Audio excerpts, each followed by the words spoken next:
وسلم على نبينا محمد وعلى آله وصحابته أجمعين ومن سار على سبيله واتبع هديه إلى يوم الدين. ونستفتح بالذي هو خير، ونسأل الله أن يوفقنا جميعا للقول الصائب والعمل الصالح، وأن يبارك لنا في الأقوال والأعمال، إنه هو ولي ذلك والقادر عليه. أيها الأحباب، ما زالت قراءتنا في كتاب الزكاة، ومر بنا بأن الزكاة هي أحد أركان الإسلام، وأنها الركن الثالث بعد الشهادتين وبعد الصلاة. وقال عز وجل: خذ من أموالهم صدقة تطهرهم وتزكيهم بها. وبعث المصطفى عليه الصلاة والسلام معاذا إلى اليمن وأمره أن يدعوهم إلى الشهادتين وإلى الصلاة، وقال: فإنهم أطاعوك لذلك فأعلمهم بأن الله افترض عليهم صدقة تؤخذ من أغنيائهم فترد على فقرائهم. وسار سلفنا الصالح على هذا المنوال، وقد بعث أبو بكر رضي الله عنه أنسا إلى البحرين، وحدد له الأموال التي يأخذ منها الزكاة والقدر الواجب الذي يجب إخراجه ولمن تعطى. فالزكاة هي الركن الثالث من أركان الإسلام، يقاتل من منعها، يقاتل من منع الزكاة.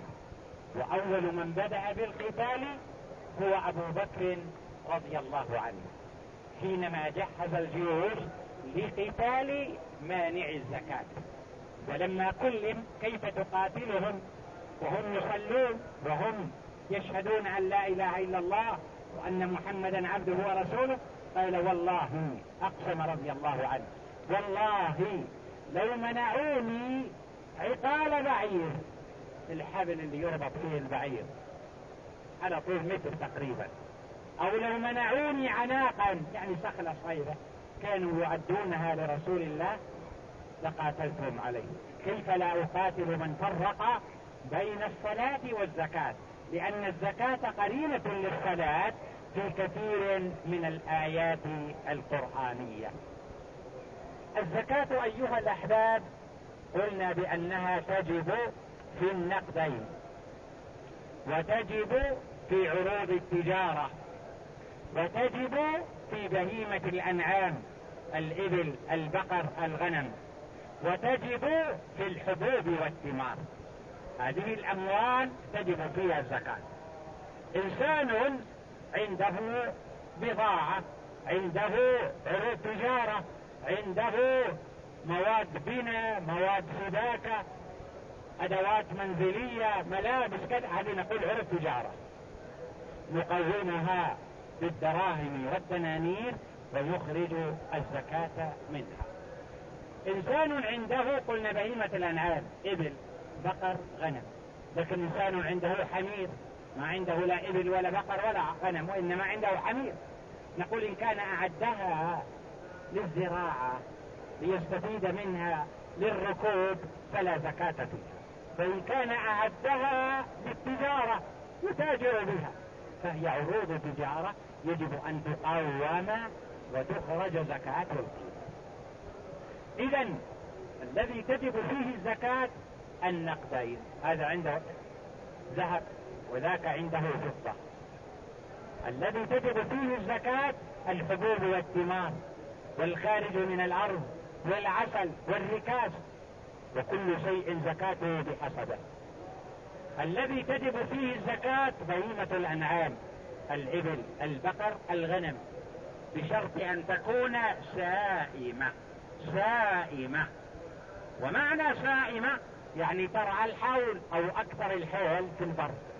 أما إذا كانت في المزرعة، إذا كان وضع الإنسان لها حوش، وضع لها شبرة وجاب لها علف وسد وتبن وأكل، فنقول هذه لا، هذه إما أن تكون عروض تجارة وإما أن تكون للاستفادة منها من لحمها ولبنها وولدها، فهذه لا زكاة فيها. ثم بعد ذلك عروض التجارة نقومها في الذهب أو الفضة. إذا كان مثلا يسوى 10,000 ف10,000 فيها ربع العشر 250. 200,000 100,000 فيها 2500. مليون فيه 25,000 وهكذا. إنسان عنده حدود مزرعة لكن المزرعة ما هي كبيرة، نقول إن كان الإنتاج قليلا يعني أقل من 5 أوسق فهذا لا زكاة فيه. وإذا كان أكثر 5 أوسق فأكثر فهذا فيه الزكاة. طيب 5 أوسق ما هو الوسق؟ قلنا الوسق 60 صاعا. إذا 5 في 60 300 صاع. قال كيف أعرف 300 صاع هذه؟ نقول بالكيلو تساوي 610 و800 جرام. 610 و800 جرام. إذا كان عسل فالعسل نصابه 61 كيلو و800 جرام. إذا كان ركاز فالركاز لا نصاب له وإنما قليلا أو كثيرا فهو ما وجد من دفن الجاهلية وفيه الخمس. ولا بد من شروط كما قلنا. لا بد من الشرط الأول وهو الإسلام، والثاني الحرية. ما إذا كان المالك رقيقا فهو وما يملك لسيده. الإسلام والحرية والاستقرار والنصاب فيما يجب فيه النصاب، والحول فيما يجب فيه الحول. لأن عندنا ربح التجارة لا نشترط فيه الحول، عندنا نتاج الساعمة لا نشترط فيه الحول. لو أن إنسانا مثلا عنده 40 شاة، ماذا فيها؟ قلنا فيها شاة واحدة. قبل تمام الحول ولدت كل واحدة جابت 4 فأصبحت مثلا 201. نقول فيها 3 شياه، ولو لم يمضي على الأولاد إلا يوم أو يومين فقط. العبرة بالأمات وليس بالنتاج. ولا بد أن نلاحظ أننا إذا كان من بني آدم نقول أمهات، وأمهاتكم اللاتي أرضعنكم، وأمهاتكم من الرضاعة. بني آدم نقول أمات، لكن إبل بقر غنم نقول أمات بدونها أمات. فلو لم يمضي على الأولاد إلا يوم أو يومين فالعبرة بالأمات. بالنسبة للنصاب في الغنم قلنا 40. قبل 40 ما فيها شيء، لأن الزكاة مبنية على المواساة والتعاضد والتعاون والتكافل والتساعد، فلا ضرر ولا ضرار. لا نضر المالك ولا نقصر في حق الفقير. إذا كانت 39 فليس فيها زكاة. إذا كانت 40 ففيها شاة. إذا كانت 100 ففيها شاة أيضا. إذا كانت 120 ففيها شاة أيضا، يعني ما فيها إلا شاة واحدة. من 40 إلى 120 ما فيها إلا شاة واحدة. فإذا بلغت 121 ففيها شاتين. وإذا بلغت 200 ففيها شاتين أيضا. وإذا بلغت 201 ففيها 3 شياه. وإذا بلغت 270 280 و90 و300 كل ما فيها إلا 3 شياه. وإذا بلغت 350 و70 و80 و90 و99 ما فيها إلا شات 3 شياه. وإذا بلغت 400 ففيها 4 شياه. تستقر الفريضة في كل 100 شاة. إذا كان من أرباب البقر وقال عندي 30 نقول 30 فيها تبيع أو تبيعة. تبيع أو تبيعة يعني عجل صغير ذكر أو أنثى عمرها سنة، لا نفرق بين الذكر والأنثى في التبيع والتبيعة. وإذا بلغت 40 ففيها مسنة يعني أنثى عمرها 2 سنين. ولا يجزئ الذكر عن الأنثى في 40، ويجزئ الذكر عن الأنثى في التبيع أو التبيعة، ثم تستقر الفريضة في كل 30 تبيع أو تبيعة، وفي كل 40 مسنة.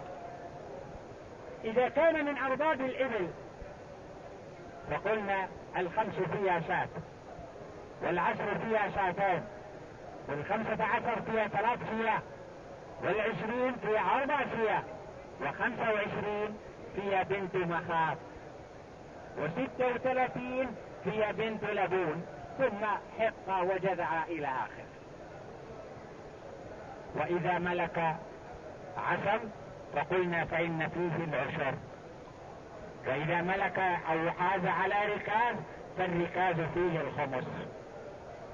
بالنسبة للحبوب والثمار، بر، شعير، تمر، زبيب، وما شابه ذلك، ذرة، دخن، سمسم، فول، عدس إلى آخره، فالنصاب فيها 5 أوسق. 5 أوسق. طيب الوسق كم؟ الوسق 60 صاعا. الصاع كم؟ ما عندنا صاع هنا، نقول مجموعها 610 كيلو و800 جرام. المؤلف رحمه الله قال تساوي كذا بالمكيال المصري، وتساوي كذا بالمكيال الحجازي، وتساوي كذا بالمكيال النابلسي، الدمشقي، الحلبي، الكذا، العراقي إلى آخره.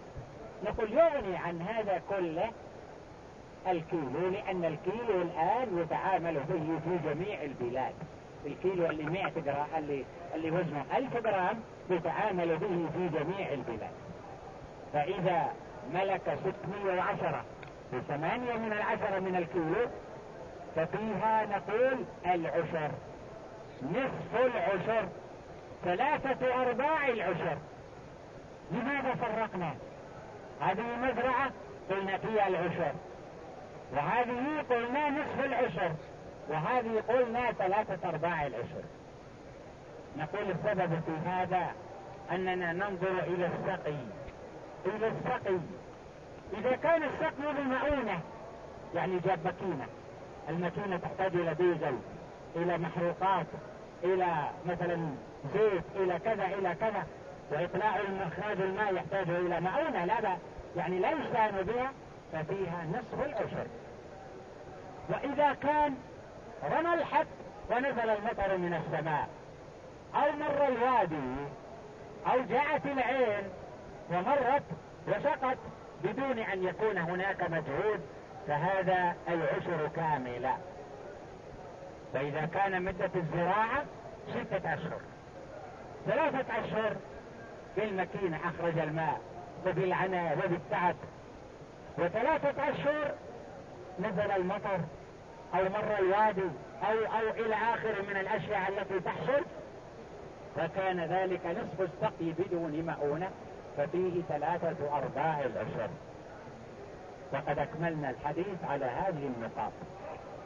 بقي أن نعرف نقطة، وهو الخارص عندما يشتد الحب وعندما يبدو الصلاح. بالنسبة للتمر، بالنسبة للعنب، قد يحتاج الناس إلى أكل رطبا، وقد يحتاج الناس إلى أكل العنب وهو عنب قبل أن يكون زبيب، ويستمرئون ذلك وفيه خير وبركة. فما العمل؟ بالنسبة للحب، ذرة، بر، شعير، دخن، سمسم إلى آخره، هذا لا بد أن يشتد، ولا بد أن ييبس، ولا بد أن يكون المقاس دقيقا والمعيار كاملا. وأما بالنسبة للتمر، للنخل، النخل مثلا التمر فيه علوقه وهو في النخلة، كيف لنا أن نزنه من الصعب؟ كيف لنا أن نكيل من الصعب؟ العنب في عناقيده في الشجر، كيف نزنه؟ ما يمكن أيضا. فنستعين بالخارص، بمن يخرصه، يقول هذا يساوي كذا كيلو. إذا يبس إذا صار زبيبا ويبس فهو وزنه كذا. وهذه النخلة إذا قطعنا العنق وجف التمر فإن وزنه كذا، فهذا يسمى بالخارص. يرسله ولي الأمر إلى أهل الزراعة ليخرص ما لديهم من إنتاج، ثم بعد ذلك لهم أن يتصرفوا في الثمرة لديهم وفي العنب بما شاءوا من بيع أو شراء أو إهداء أو غير ذلك. ولا بد في الخارص هذا أن يكون أمينا وأن يكون عارفا. وغالب الخارص إذا كان عارف ونظر النخلة قال هذه 500 كيلو لا يمكن تزيد، الله أعلم إلا يمكن 5 كيلو أو تنقص 5 كيلو، لكن ما يقول تساوي 5 كيلو وتساوي 1000، ما يقول تساوي 5 كيلو وتساوي 500 كيلو وتساوي 200، لا، يكون دقيقا عارفا فاهما للطريقة التي يخرص بها. وأما بالنسبة للحب وهو في سنبله فلا يمكن أن يخرس، بل إذا أبعد عنه التبن وأبعد عنه السبل وأبعد عنه الأعواد وتمت دياسته والصفية فإنه يمكن أن يكال ليكون ما يخرج مؤديا للغرض ووافيا بالمقصود. فنقرأ الآن ما ذكره المؤلف ثم نسمع ما لدى الإخوة الأكارم من استفسار. بسم الله الرحمن الرحيم. الحمد لله رب العالمين، والصلاة والسلام على أشرف الأنبياء والمرسلين نبينا محمد عليه أفضل الصلاة وأتم التسليم. قال المؤلف رحمه الله تعالى: وله أي الخالص أو رب المال إن لم يبعث له خالص الخرص كيف شاء. وله يعني مثلا ولي الأمر أرسل قال أنت فلان روح للنخيل اللي مثلا في الحجاز، وأنت يا فلان النخيل اللي في الرياض وما حولها، وفلان النخيل اللي في القصيم وما حولها، فلان النخيل اللي في الجنوب وما حولها، يعني يبعثه ولي الأمر. فإذا بعث وجاء فيجب على صاحب المزرعة أن يمكنه من خرص ما لديه.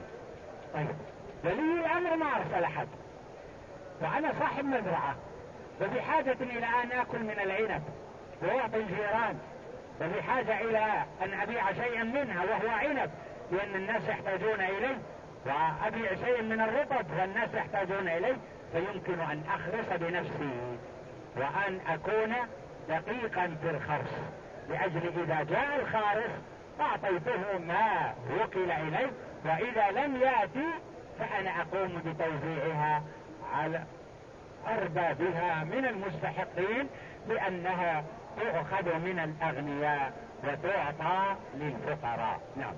إن اتحد النوع فإن شاء خرص كل نخلة أو كرمة على حدة. وإن شاء قال هذا نخل سكري، هذه 5 سكريات تسوى كذا وكذا، و10 برحي كذا كذا، و10 نبتة سيف كذا وكذا، و10 سلمى كذا، يعني حدد أنواع النخل، و10 سبعي يحددهم.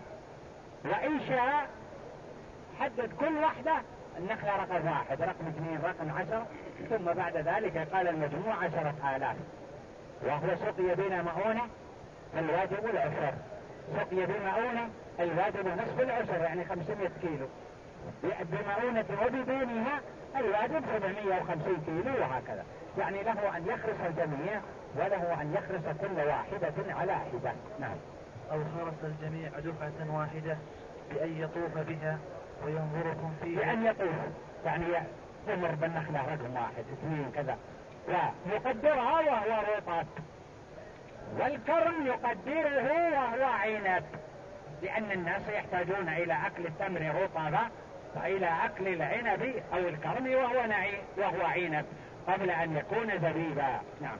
وينظركم فيه رطبا أو عنبا، ثم كم يجيء تمرا أو زبيبا، ويجب خرص ثمر متنوع كل نوع على حدته، ويجب تزكيته أي المتنوع من تمر وزرع كل نوع على حدة، ويجب التزكية كل نوع على حدة.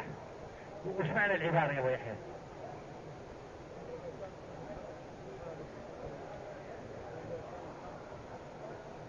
لا التمر إن الآن في التمر يعني عنده مثلا 1000 نخلة، لكن عنده مثلا 100 منها سكري الكيلو يمكن 5 ريال أو أكثر أو 10 ريال، وعنده شيء اسمه شجرة الكيلو بريال ولا بريالين، ما يجمعها كلها جميع ويخرج الزكاة من الشجر أو يخرج الزكاة من النوع العادي، لا، زكاة السكري يخرجها على حدة، وزكاة البرح يخرجها على حدة، وزكاة نبتة سيف يخرجها على يعني كل شيء، لأن النخلة يتفاوت، هذا طيب وهذا متوسط وهذا أقل من المتوسط، فيجب أن يكون الإنسان في إخراج الزكاة دقيقا، يخرج من كل نوع على حدة. مثل الإنسان عنده بر وشعير، ما يقول مجموع البر مع الشعير كذا وأخرج من الشعير، لا، البر زكاته من نوعه والشعير زكاته من نوعه وهكذا. نعم. فيخرج عن الجيد جيدا منه أو من غيره، ولا يجزئ عنه رديء، ولا يلزم بإخراج جيد عن رديء. ولا يلزم بإخراج جيد عن رديء. طيب وش معنى العبارة يا عبد الله؟ ولا يلزم بإخراج جيد عن رديء. عنده نخل في أنواع عدة، في سكري وفيه برحي وفيه الأنواع الجيدة وفيه الأنواع الرديئة. نعم. إذا كان رديء يخرج من النوع الرديء مما لديه، ولا يلزم بإخراج، مثلا ما يلزمه الساعي، ما يلزمه الخارف أن يخرج من مثلا الشجرة يخرج سكري ولا برحي ولا كذا، لا، ما يلزم بإخراج الجيد عن الرديء، ولا يخرج، فإذا أخرج بنفسه جيدا فهذا يرجع إليه تفضل منه وتكرم. نعم. ولو شقا أي خرص وتزكية كل نوع على حدة، باختلاف الأنواع حال الجفاف قلة وكثرة بحسب اللحم والموية. نعم.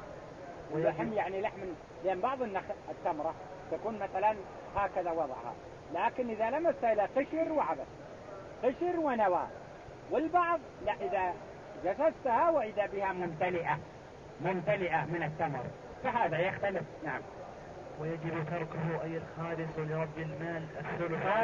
رب المال والخارص، الخارص يأتي ليخرص والنخل أمامه، لكن رب المال عنده أولاد وعنده جيران يريد يهدي إليهم، وعنده ناس يريد أن يعني يحليهم مما لديه، فيترك الخارص لرب المال الثلث أي الربع. إذا كان مثلا 3000 يقول عندك 2000، وإذا كان 4000 قد يقول عندك 3000، يترك لرب المال الثلث أو الربع، لأن رب المال بحاجة إلى أن يأكل هو أولاده، وبحاجة إلى أن يعطي أقاربه، وإلى أن يهدي على جيرانه.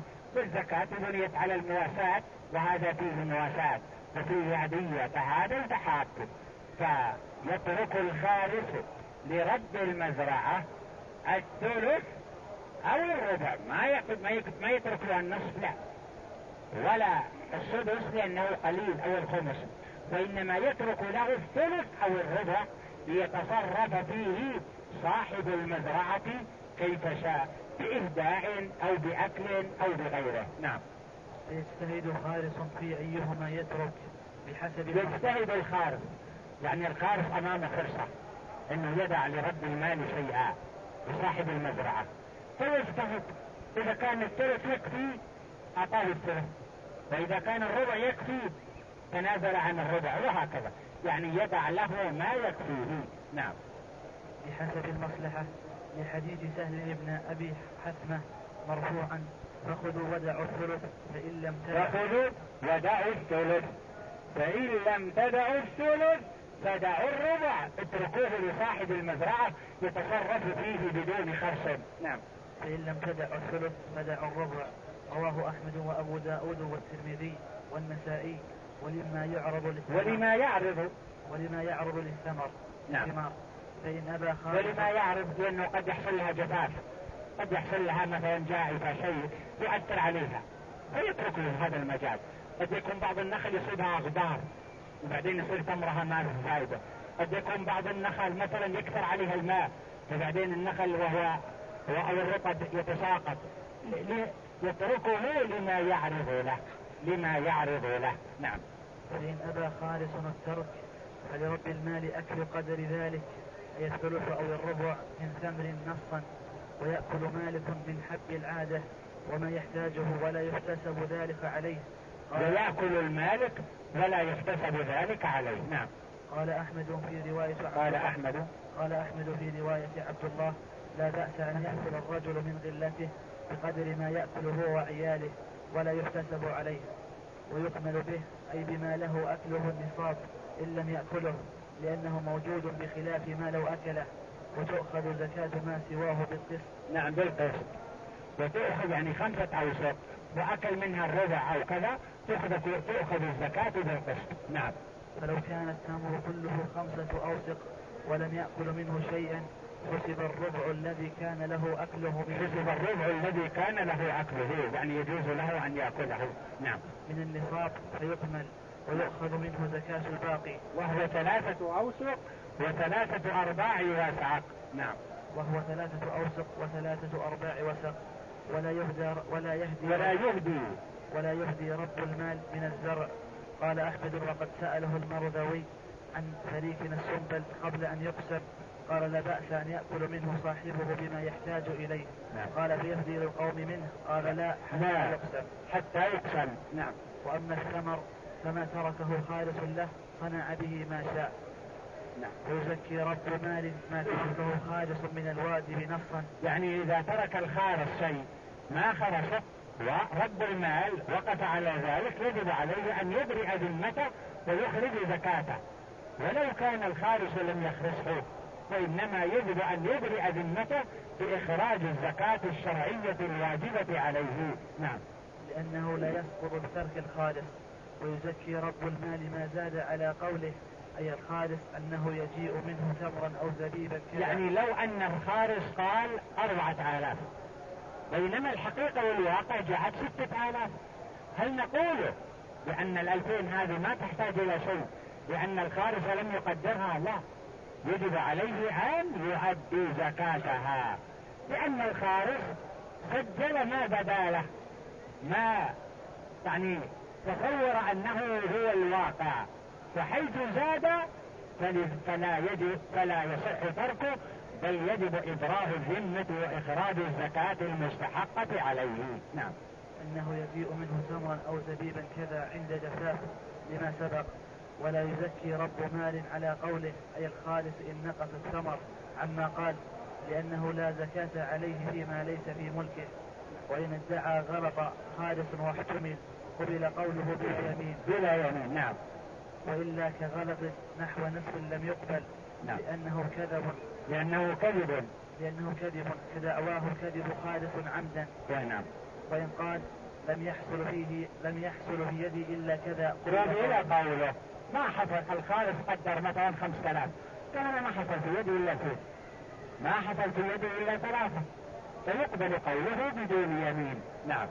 إلا لو ادعى أمرا ظاهرا، لو قال إن الخالص قدر 5000 وأنا ما سلم لي إلا 2000، يقول باقي 3 قال أصابها حريق، نتصدق لأن الحريق كل واحد يدري عنه، كل الجيران. هل حصل في مزرعة فلان حريق؟ هل حصل في مزرعة فلان كذا جاءها صاعقة دون بقية المزارع؟ فإذا ادعى أمرا ظاهرا طلب منه البينة، وإلا فإنه يصدق بدون يمين. نعم. لأنه قد يسلف بعضه بآفة لا يعلمها. لا يعلمها.